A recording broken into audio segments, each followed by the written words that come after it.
what one thing takes the most amount of your time when running escape rooms? Employee costs and trying to Oh, you mean manage. just like ortho? Yep, and trying to keep it in check.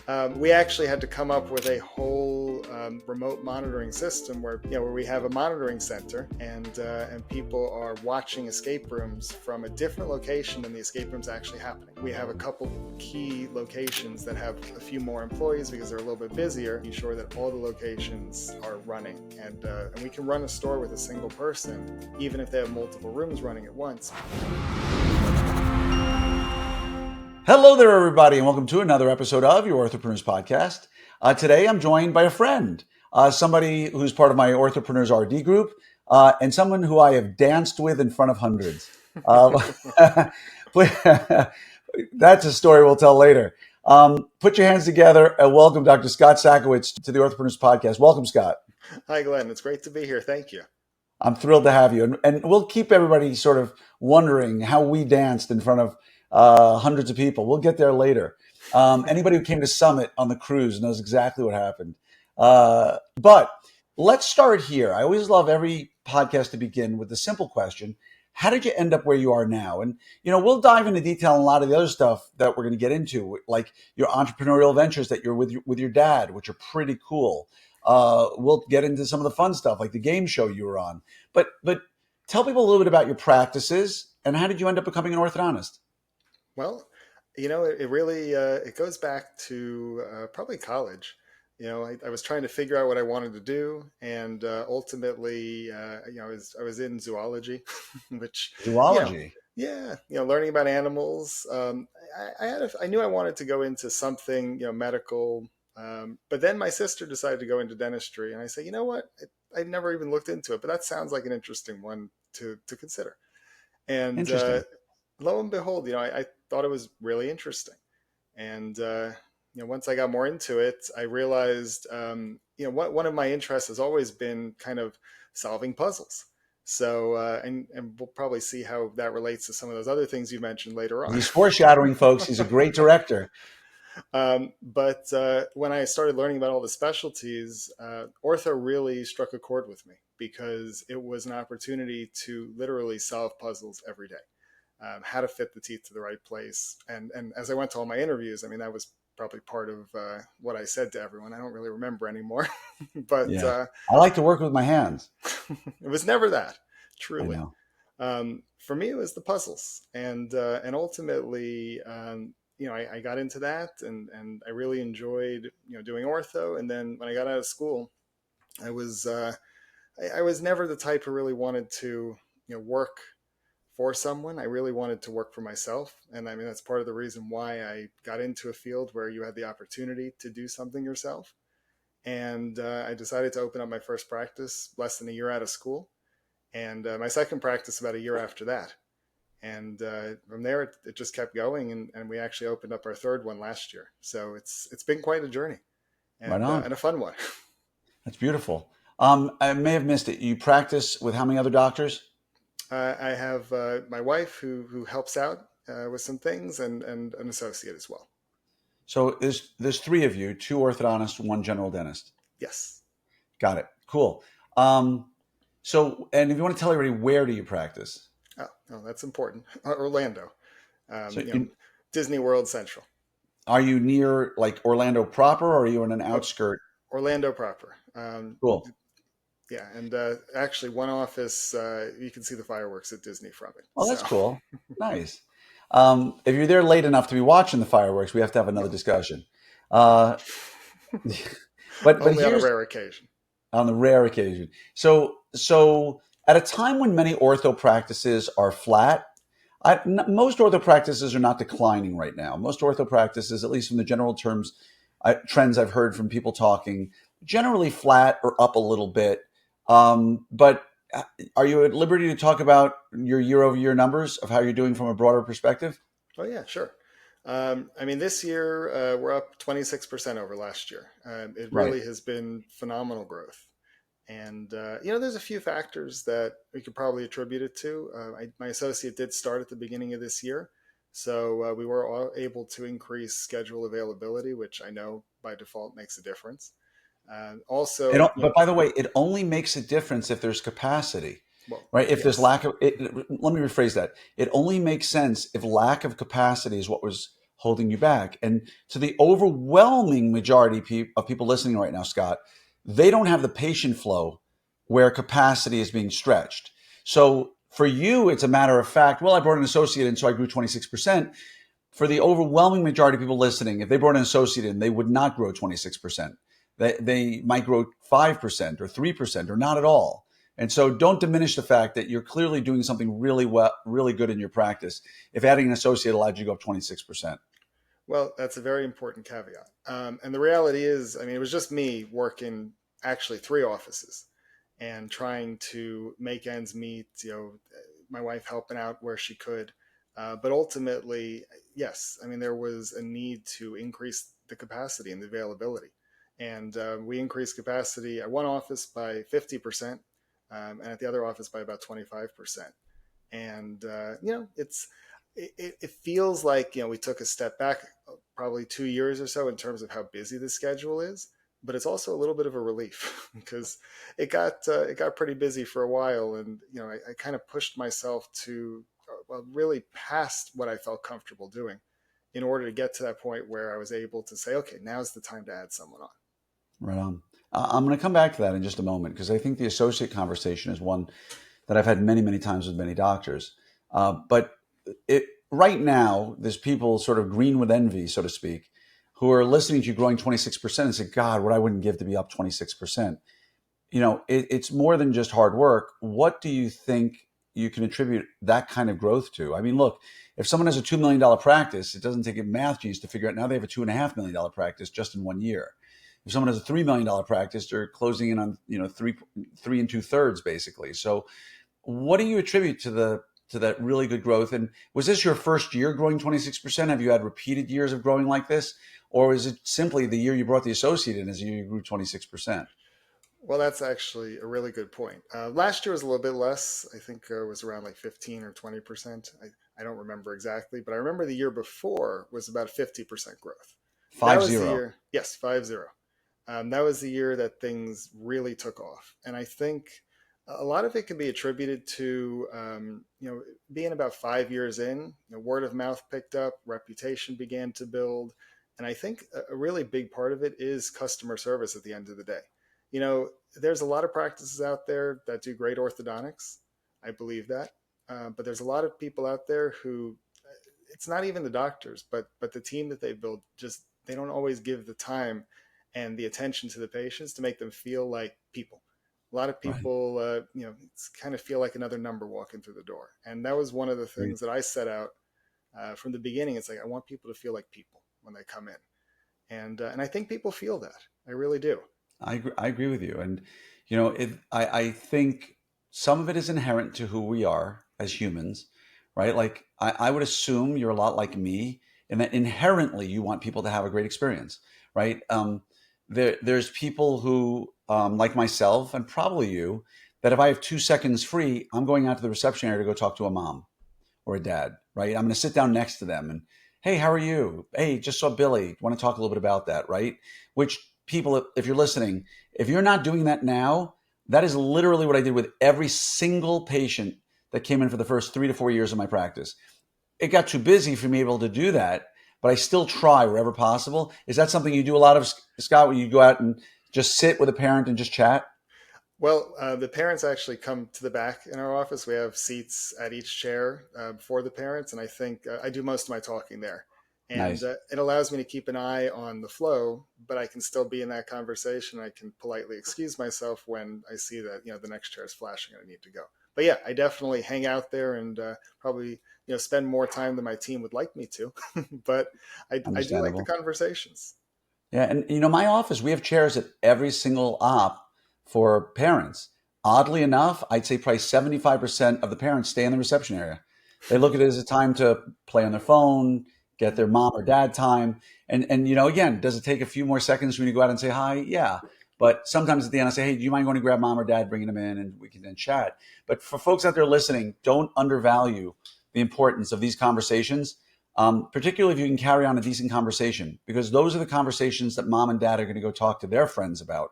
to try, to tell them, oh, by the way, you should go see Dr. Sakowitz. He's an amazing guy. We were just talking the other day about whatever, his cruise, and it's really, really important. And also, one of the things that's really important that I've learned along the way, and I don't know if your office is like this, but my front desk is not enclosed, meaning when I built my new office, I made sure the front desk is no more than about 7 or 8 feet long, so that the person who works my front desk is not a front desk person. They're a concierge.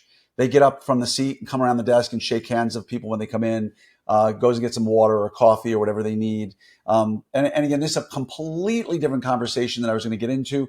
Do you do any remote monitoring? No, not at the moment. And, Okay. that is a whole different conversation. It's a totally different conversation. And I've 5 Minute Fridays, I've done it a ton. But in my office, because we use remote monitoring and because I have it monitored by that company, I started remote response. My front desk doesn't get a lot of new patient phone calls. The new patient, yes, but they don't get a lot of phone calls or emails or texts because I make sure that all of that is handled through the dashboard. So my front desk isn't answering the phone all day long. They're trying to get Google reviews. They're trying to create an exceptional experience for the patients. And again, I'm not going to say I'm growing 26 year over year, but these are the things, folks, that out there, if you're not doing them, those little touch points are going to make all the difference in your practices. And beyond great customer service, do you feel the location you're in has played a role? Location definitely makes a difference. I mean, being in a growing area helps. One For area I'm sure. in has a lot of competition, but that hasn't really hurt the ability to make a name for ourselves. The other area was the first orthodontist in the area, and that has made it very easy to see more growth. That's And awesome. then, I think when I first started, there were a lot of things that I probably, believed or did wrong. you Right. know, we all learn from our mistakes. But I mean, just with the Hopefully. parents, it's like I didn't even want the parents coming back at first because I thought it was going to slow things down. And then I realized I have so much time. It's like I got to put that time in and, Right. really nurture things. And, like with the front desk, we don't have like a fully open design, but like the phone calls are often answered at other offices, the ones that aren't seeing patients, trying Right. to almost mimic a call center type approach so that the front desk isn't spending as much time. I actually have an employee who moved out of state and ended up staying on and helps with the phones and some Oh, insurance nice. things. Kind of like not a remote monitoring per se, but still remote Yeah. work helping out. And I think it makes a difference because when you have someone great, you want the patients to continue to have that great experience Agreed. wherever it's happening. And I'm going to put you in a weird position here because I'm going to ask about having an associate because your associate may end up listening to this. Um, if anybody's out there heard me talk about it, I am not anti-associate. I am anti-associate. I am not because I don't love associates. Rebecca Bacow was my associate when I was a restorative dentist. She was my first and ever associate. And I love her to death. We're good friends to this day. Not because of anything in or out of the office, but bringing in an associate, there's a reason why statistically they fail more often than they succeed. Someone else is coming into your house, and now you've got to change the way you do things a little bit. And I'm not against associates per se. I think they're great and are necessary when you've exhausted literally every single other option that there is. When you've idealized your schedule to the point where you can't fit another patient, when you've raised your fees to try to stem the amount of new patients coming in, or at least, I was always told raise your fees 10%, less people will come in.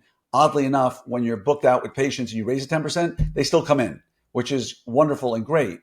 But if you've exhausted every other option and you're ready to bring somebody else into the relationship, which I think people do way too prematurely, what advice would you give people from your experience of having brought somebody into a successful practice so that maybe they face less challenges than some others would?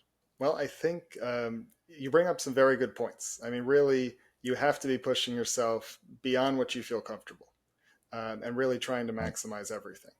And the reality is, I mean, I was close to doubling, the national average in terms of what one doctor handles. And I think that, and I'm basing this on Kane Water statistics. Right. Um, but the reality is, I was not feeling comfortable anymore. But I knew that that was coming. I had seen it coming, and I wanted to plan with time. So I actually started looking for an associate about a year before I brought her in, and a year before I knew that I would really need someone. And having the time, I got lucky. I mean, I found it on the first try, and Wow. it was serendipitous Oh, because sounds like it. yes, we actually we were both Kane Waters clients, and ended up they connected us, Oh, and that's beautiful. worked out really well. We connected well, the team connected well, and I think that's a big part of it. Is you have to have a team introduction. And I did it as someone who was just shadowing the office, and like no one knew that we were looking for an associate other than the practice manager.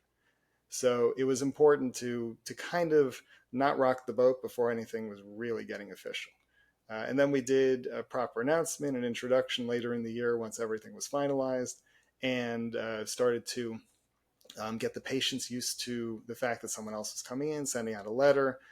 We saw all patients together for the first couple months, and made sure that introductions were made sure that everyone felt comfortable. Lots of one-on-one training. I mean, it took a lot of time to really Yes. calibrate, but like you said, it's about changing things and bringing someone else into the house. But I think a big part of it was also setting up the house rules beforehand and Yeah. making sure that everyone knew what we were getting into. Agreed. Having discussions, not just jumping in blind and saying I need someone now, I want someone right away. I Right. think slow and steady definitely paid off.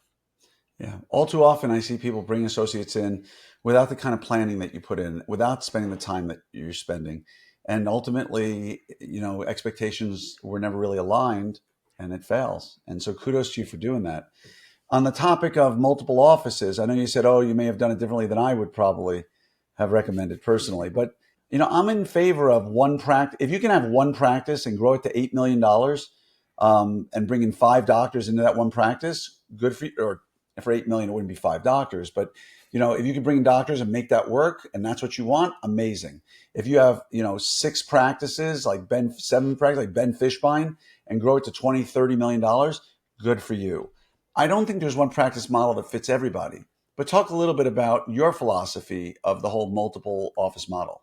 Well, I will say, first of all, in order to do multiple offices, it's a big jumping off point. You have to have the faith that you're not going to fail.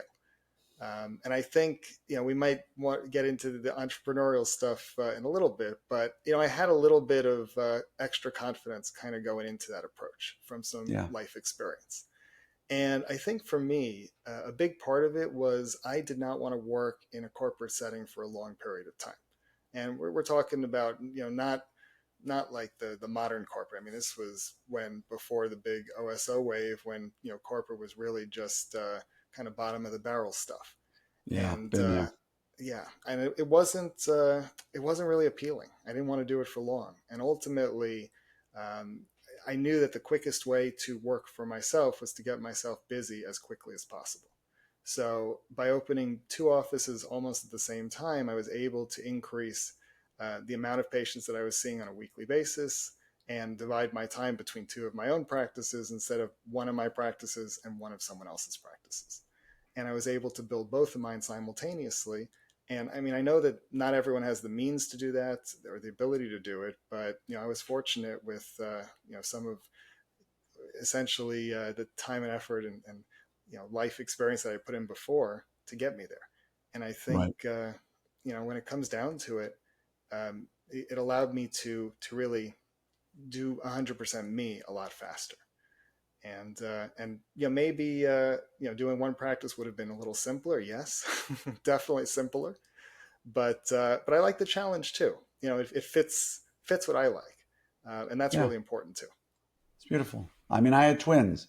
Would a single baby at one time been okay? Sure.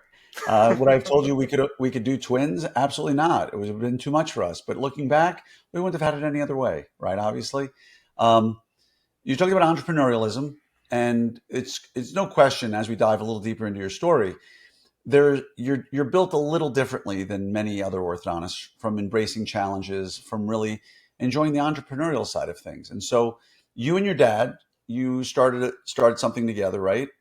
Mm-hmm. Do you Yep, want to share a little bit about what it is you guys do? absolutely. So when I was finishing up dental school, there was this new craze coming to the United States. There was like one escape room at the time out in Really? There was only California. one escape room? It was yeah. This was back in early 2014. I mean, there was literally nothing here. But we saw a New York Times article about it, and we said, you know what, this sounds like fun because we like puzzles. We've been, doing scavenger hunts and other things for years. And we took a trip out to California and tried out this escape room and said, you know what, like that was a lot of fun, and we think we can do it. So we decided to that summer in between dental school and my ortho residency open up a an escape room in Orlando. Actually, it was Florida's first escape room, and it was exciting. It was something that we didn't know what was going to happen, but I was putting out Facebook ads and trying to figure out how to get people through the door, learning marketing, learning logistics of getting permitting and getting business licenses and things like that, and it kind of gave a little bit of that experience of like, okay, so this is what owning a business is like. I like this. And then after that, when I went up to Michigan for my residency, I wasn't with my dad; he was still in Orlando. But I opened up our first Michigan location as well, and I did that one pretty much on my own. And again, it was really unique and fun experience to kind of build a business while in residency. um, all my classmates knew that any free moment I had, I was on the computer working on some of the escape room stuff too. And from there, we kind of just continued building and adding more locations and kind of growing this business from what was kind of like a mom and pop style shop originally to now this. I think we were probably like the fifth or sixth largest escape room company in the country. We Wow. got up to like 18 locations, I think, was our Wow. peak, and then we kind of downsized a little during COVID, went back up again. So, I mean, it's been a journey, and it hasn't been always an easy journey. I mean, there were great times. Like 2017 was a boom for escape rooms. It expanded so rapidly, and everyone was trying them out and doing it. And then, of course, 2020 comes, and you have half the industry closing down, and trying to make it through that was a challenge. And it's a whole different baby in that sense. It really is. Um, I know Who that the manages them? well, that's a good question. We have a management team now, but originally, it was really us, and we had one person who was kind of helping us out, just doing a few things here and there that we couldn't have the time to do because my dad was still working. I was in residency, so I mean, we were both busy. But nowadays, he's retired, and of course, I have my practices, so he's doing a little bit more of the day-to-day management. And but at the end of the day, we have a team of kind of upper management at a corporate center in Orlando, and then individual store managers at the individual locations across the country. It's amazing. So what's again, just because I don't know anything about escape rooms. I mean, I've been in escape rooms. Don't get me wrong, but I don't run them. What's the biggest challenge you face in running escape rooms? Is it the manpower to run them? Is it coming up with new ideas? Is it getting people to come show up and actually do them? What one thing takes the most amount of your time when running escape rooms? Employee costs and trying to Oh, you just like manage. ortho. Yep, and trying to keep it in check. We actually had to come up with a whole remote monitoring system where people kind of like where we have a monitoring center, and people are watching escape rooms from a different location than the escape room's actually happening in.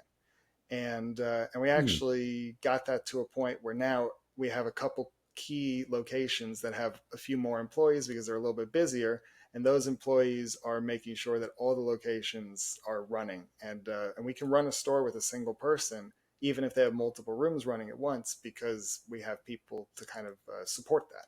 I love that. And That's I mean, the awesome. logistics is one of my passions, trying to figure out how to make Yeah, the logistics work. I can see that. I can tell you really enjoy that. Um, last thing I want to ask you about is you were once a contestant on a game show. Yes, I was Wheel of Fortune, Wheel solving puzzles. of Fortune. Puzzles. Hmm. That's the theme of this topic today is puzzles. Um, Tell us a story. I always love hearing stories about like these game shows because there's been a number of people in ortho who've been on game shows at one point or another. Well, I think for me, it was one of those things where I was watching with some of my friends, and someone said, "Hey, you're really good at this. You should apply." This was in college, and I said, "Sure, why not?" I put in an application online, and then a couple months later, I got an email from them, and I'm like, "Is this real?" you know. But they were inviting me out to do an audition at SeaWorld, which was not too far from Gainesville, where I was at college. So we drove in, 2 hours down, spent a whole day at SeaWorld doing this audition process. Really? And it was quite involved. You had to solve sample puzzles, written test. You had to spin a fake wheel that You really had it spin a fake wheel? it was imaginary. Yes, you had That's to so pretend funny. like you were spinning the actual big wheel, and they wanted to see how you were, how your affect was. Were you excited and enthusiastic? Were you sharp enough to solve the puzzles? And I got to Right. tell you, auditioning was way easier than being on the show because Really? it's not like I was nervous or anything, but when you're in the moment solving, it's way harder than when you're sitting on the couch watching. It really I is. suspect. And I got lucky my episode. I did. How did you do? Did you win? I did. I won the episode, and There you go. I I got almost 20,000 cash and prizes, which in college was huge. It was Amazing. amazing. And my final puzzle was too hard. I could not solve it, so I didn't win the car. But it was R still a S T blast. L and N. E and I think C D M and A is what I chose. What was your final word? What was the word at the Vintage end? clothing. What? And you just couldn't get it. It was a tough one. Hmm. Yeah, no doubt. It was You know, the I clothing. tell the story about when I qualified for Who Wants to Be a Millionaire. You Ooh. know, puzzles were never my thing. I mean, I like puzzles, but knowledge, right? Trivia, Hmm. fun stuff like that. And it's same exact thing. You go down, you audition, the whole 9 yards. The only problem is I was in residency and they told me in 2 years they would call or less. And then I moved and my mail stopped forwarding after a year. So I've got a really Ah, good story of having qualified for Who Wants to Be a Millionaire, but never actually having been on the show. So I got a good, I got a good story. The story itself is great. It's too long to tell now, but next time I see you at Summit or something, I'll tell you the story. I think you'll appreciate I'd it. love to hear it. And speaking of Summit, how was that for a smooth segue? Oh yeah. How much do you remember of us dancing? It's pretty clear. Uh, you Yeah, for know, those people, it's he wasn't drunk, or maybe he had been drinking. Who knows?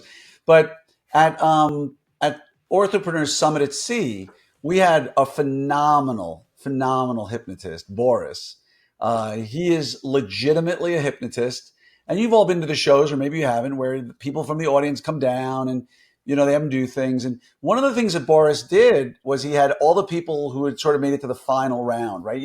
He figures out how deep someone's hypnotized. And if they're not that deep, he says nobody really wants to watch that. So he has maybe 15 people at the end who are on stage as part of the show.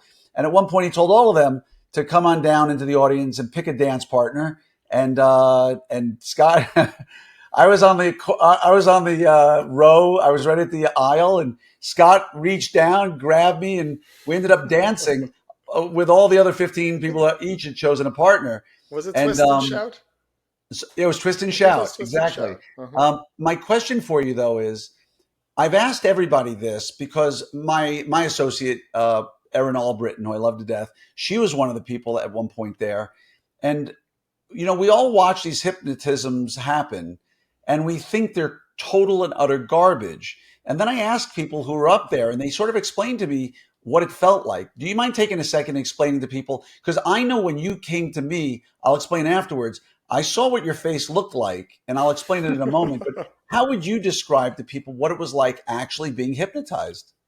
It was a very odd feeling because you know what's going on and you kind of understand what's happening, but you don't really care.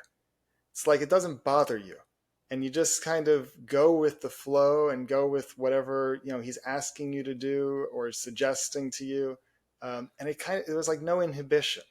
But I'm sure if he told me like jump off the stage, I don't think I would have done it because No, I knew. But it's like he tells me to find someone to dance with. I'm like, yeah, I mean, sure, let's sure. do it. Let's have fun. When Um, he held up the wallet with the fake cash and said, you knew it wasn't real money, right? hmm. Yeah, But that's at what the same everybody said time, the same thing. they all said we knew what was going on, but we just didn't want to say no. It just felt comfortable and safe, and why not just follow along? Like he was making suggestions, and the other thing that was really interesting to me was that um, there was a moment. I think it was you I spoke to where he said something that was for the audience, but realistically he was talking to you guys. When I don't remember what it was that he said, but I don't remember. I wish I could say it, but Trying when to he's remember. talking to the audience, a lot of what he's saying is actually being heard by you guys and Hmm. is affecting the way you act. Does that make sense? Hmm. Yes, definitely. Yeah, I mean, literally everything he was saying is just it was really that. It was like just go with the flow and have fun with it because it's like why not? It yeah, was almost like it's like we wanted to do it because we were there and we volunteered. It's like yeah, you almost have to do it willingly. I don't think you can be forced into it. yeah. And I knew it wasn't fake when you came to the chair and sort of pointed at me and said, dance.